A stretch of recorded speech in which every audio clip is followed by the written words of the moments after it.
Donald Trump is losing it as Americans are demanding his impeachment. Get him out. It's not just Democrats. It's not just independents. Even former MAGA Republicans are saying you are acting like a dictator. You are behaving like a wannabe king. Get the hell out of there. And specifically, a lot of former MAGA people, or I guess they're still MAGA, but they're leaving right now, are livid that Donald Trump and Pete Hegseth have now retaliated against the AI company Anthropic for demanding that if their AI Claude language is used by the Department of Defense, that it cannot be used for mass surveillance or autonomous killing. The Trump regime is demanding that the AI Claude language be used for autonomous killing as well as mass surveillance, and they have now retaliated against Anthropic by calling it a supply chain risk, banning it from doing any business with the federal government.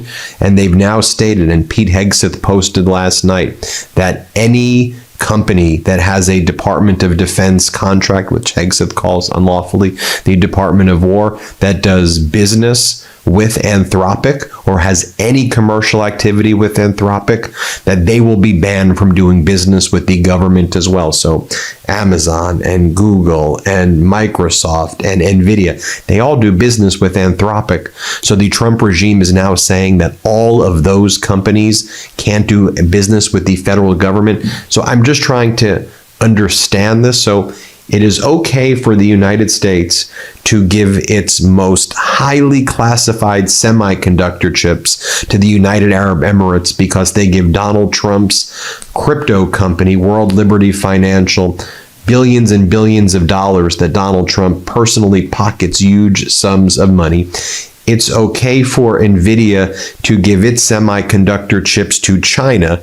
That doesn't pose a supply chain risk if Nvidia sells its chips to China. But if Nvidia uses the Claude system or the Claude AI, or if Microsoft uses Claude, or if Amazon uses it, then all of a sudden that presents the supply chain risk. So now the Trump regime is attacking an American AI company. How could any company do business in the United States under those circumstances? And you can see why bank stocks are suffering and lots of tech stocks are suffering. Take a look at this Wall Street Journal article from yesterday. Bank stocks suffer another plunge on credit and AI fears. Consumer lenders more vulnerable during economic recessions were among Friday's worst performers, including American Express. You came in with a relatively optimistic outlook for the year. And now investors are running into risk factors that weren't necessarily at the top of their lists. What some of these bankers are saying, the risk factor that should be on the top of your list is Donald Trump, because the guy wakes up and then he starts having psychotic meltdowns, and then he starts posting things about this tariff and that tariff, and here's what I'm going to do. And that has real world impact on the United States, which is why we've been alienated in trade relationships by most countries throughout the world. And it's why we see America suffering right now. And we saw yesterday morning that the PPI, the producer price index, again, that usually translates to the consumer price index being raised and consumer-related inflation being raised. If the producer is paying more, came in way hotter than expected, 60 basis points higher than expected when it comes to core PPI. Core PPI unexpectedly rose 3.6% above expectations of 3%, which would have been high. And January's PPI, not the core PPI, it's PPI, came in at 2.9% above the expectations of 2.6%. In other words, how the hell is the Fed ever going to cut interest rates when this is the case? They can't cut interest rates. That's why there was another terrible day on the market yesterday. And while all of this is taking place, Donald Trump is threatening war with Cuba. And now we learned additional information that it appears, whether it was CIA backed or someone in the Trump regime backing some of these individuals who purportedly are from the Cuban diaspora, who were in South Florida, who got on those boats to go to Cuba and started opening fire on the Cuban Coast Guards. And then 4 of these individuals were killed on these United States fishing boats or speedboats. 6 people were captured. And the Cuban embassy just put out a statement kind of detailing who these individuals were and how they were living in the United States. And that's at the same time Donald Trump is talking about friendly regime change in Cuba, regime change in Iran. There's a war right now between Pakistan and Afghanistan, and Donald Trump saying that he's a big supporter of Pakistan because they said that he should get a Nobel Peace Prize. There's a hot war going on right there. I mean, what in the world is happening? And, yesterday you had the deposition of former President Bill Clinton, who sat there in New York with the House Oversight Committee asking him all these questions about Epstein, and he answered every question.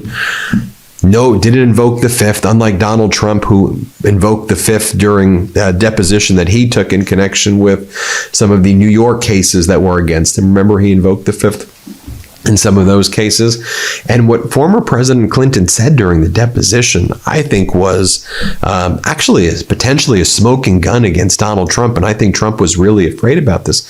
Former President Clinton said, look, Donald Trump told me that he had gotten along with Epstein and that they ended up having a falling out over a real estate transaction that they did together, and that it was nothing about girls, it was nothing about anything like that, or sex trafficking, that they were friends, and then they had a fight over a real estate transaction. By the way, as you know, what have we been saying on the MeidasTouch network?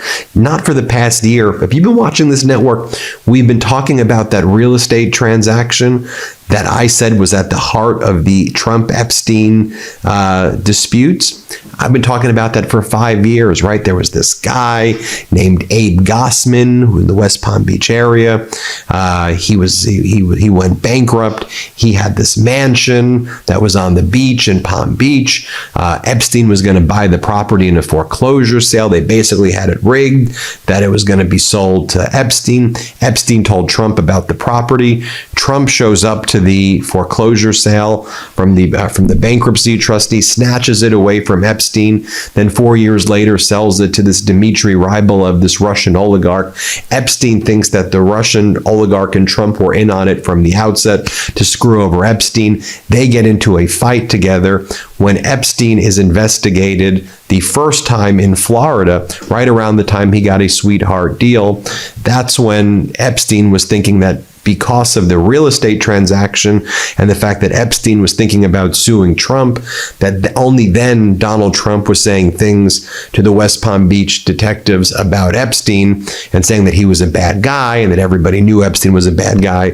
Only after Epstein got caught originally, and then he got the sweetheart deal, in order for Trump to protect himself, but also Trump didn't want to be sued by Epstein over this real estate transaction, and Epstein was talking about what he thought was the shadiness with the Russian purchase of the property that Trump bought in 2004. Trump purchased it for $41 million, then sold it to the Russian Dmitry Rybalov 4 years later for like $95 million and had made a $45 million profit. So that's what came out of the Clinton deposition. And people are like, as Donald Trump and all these MAGA Republicans are like, oh, Donald Trump's been exonerated. Donald Trump's been, the files show that he's exonerated. What are you talking about? Quite the opposite. What files are you looking at? Okay, objectively, I don't care what political party you're from.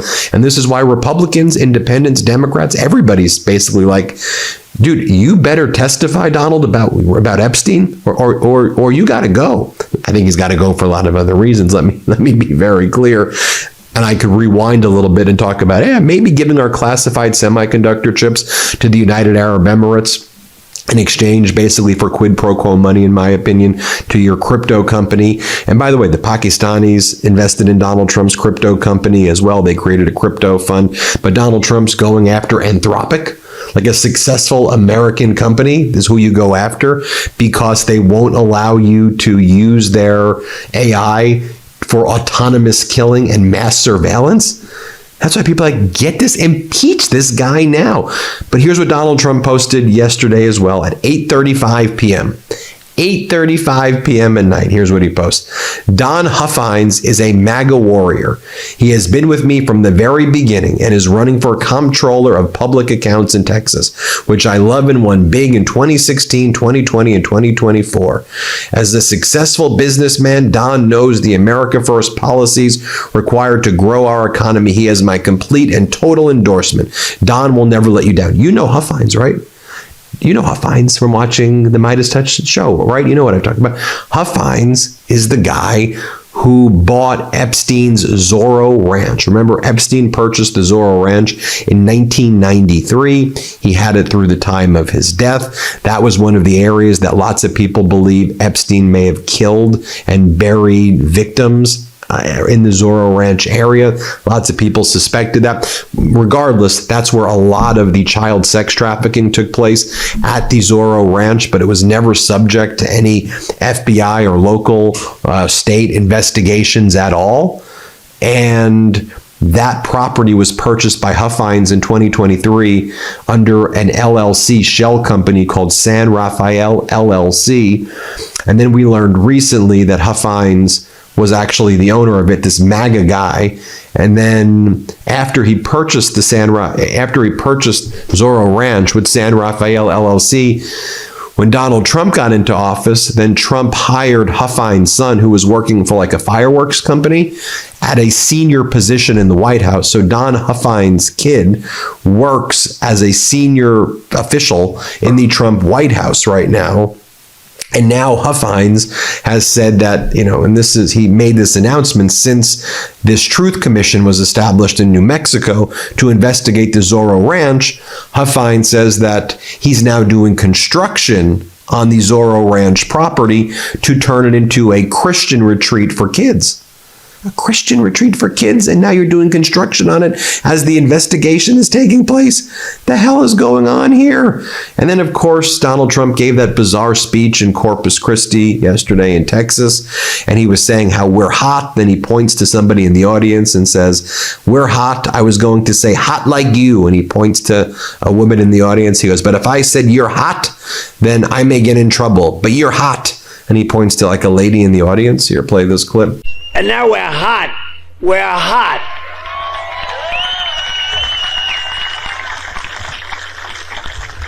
I was going to say like that person in the audience, but I won't say that because that could be career ending. He then praises Tony Gonzalez, the MAGA Republican Congress member who's facing calls to resign after sexually harassing his staffer for nude photos and asking her for, this is in the text message, to give him anal, is what this MAGA Republican congressman is saying. Anal ? And then she allegedly died by suicide shortly thereafter by purportedly self-immolating, by burning herself to death. And then Donald Trump says, "Congratulations, Tony Gonzalez." He says, "Congratulations to the guy. Congrats." What are you congratulating the guy for sexually harassing the staffer who eventually died by suicide? I mean, do we realize that this guy is the biggest sicko ever? Here, play this clip. Congressman Tony Gonzalez is here. Tony, congratulations. And then he says he's totally exonerated by the Epstein files. Totally exonerated is what he said. You're not exonerated at all. What are you talking about? The last news of Epstein files. I don't know anything about the Epstein files, I've been fully exonerated. And also on the self-dealing front as well, yesterday we learned that Trump Media and Technology Group that runs his social media platform, Truth Social, one thing that we learned is that it lost $712 million in 2025. So a loss of $712 million $712 million, and it brought in just $3.7 million in revenue in 2025. Just think about that. But then it also announced yesterday that it was considering spinning off its Truth Social platform into a separate publicly traded company as it advances a planned $6 billion merger with a fusion energy firm, TAE technology. So nuclear fusion has not been used in any real commercial sense yet. It gets massive grants by Donald Trump's Department of Energy. So Trump's social media platform is failing. So he's now combining his social media platform with this spin-off entity and merging it with a nuclear fusion company called TAE that relies on government grants from Donald Trump's Department of Energy. I just want you to think of it. While all of that's going on, you have RFK Jr. Giving speeches saying that we should all be eating liver and as opposed to other cuts of meat because liver is cheaper and we should just be happy eating liver, is what he says. Like, why are you complaining about food prices? Just eat the liver. You care about steak? Just eat the liver, he says. Here, play this clip. And this is true all over the country. There's a lot of good food in grocery stores that goes away. Most of the cheap cuts of meat are very inexpensive. If you buy a porterhouse steak or a strip steak, it is gonna set you back. You can buy liver or the cheaper cuts of steak that are very, very affordable. And then you have Donald Trump's Secretary of Energy, Chris Wright, doing this. Play this clip. All right, now with the preview of the president's speech, let's bring in the Secretary of Energy, Chris Wright. He joins us now. Again, so the hell is going on with this regime? Everybody, let me know what you think. Hit subscribe. Let's get to 6 million subscribers, and thank you for watching. Love this video? Support independent media and unlock exclusive content, ad-free videos, and custom emojis by becoming